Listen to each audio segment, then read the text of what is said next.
এক ভাই আজকে আমাকে একটা মেসেজ পাঠাইছে যে ভাই আমি ফ্রি ভিসায় আছি, এখন আমি কাফেলা হব। ফুড ডেলিভারি কোম্পানিতে তো পাসপোর্ট জমা দিছি, এখন মনে হইতেছে তার কাছে যে কাজটা অনেক রিস্ক। তো এখন বলতেছে ভাই এখন পাসপোর্টটা কিভাবে ফেরত আনবো। মানে এখন পাসপোর্ট জমা দেওয়ার পরে তার কাছে মনে হইতেছে যে ফুড ডেলিভারি কাজ রিস্ক অনেক। তো এখন চাইতেছে সে ফুড ডেলিভারি কাজ করবে না, মানে ওই পাসপোর্টটা আবার রিটার্ন আনার জন্য।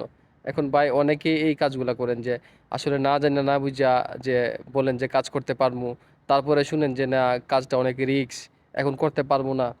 তো এই জন্য ভাই যারা কাজ ফুড ডেলিভারিতে কাজ করতে চান ভাই অবশ্যই জেনে রাখবেন যে ফুড ডেলিভারি কাজ করা খুবই রিস্ক। কারণ বাইক চালানো তো এমনি এখানে রিস্ক। আর যারা বেশি ভালো বাইক চালাতে পারেন তাদের জন্য আসলে মনে করি যে সমস্যা নাই। বাকিটা আল্লাহ ভরসা। আর অনেক রৌদ্র আর অনেক রিস্ক। তো এই জিনিসগুলো জানা সত্ত্বেও যদি কাজ করতে চান তাহলে মনটা একবার স্থির করে নিন যে আমি কাজ করতে পারবো। হ্যাঁ, তাহলে আর কোনো সমস্যা নাই। এখন দেখেন এই বাড়িটা বলতেছে যে এখন সে এখানে কাফেলা হইব না, এখন সে পাসপোর্ট জমা দিয়ে রাখছে কোম্পানি।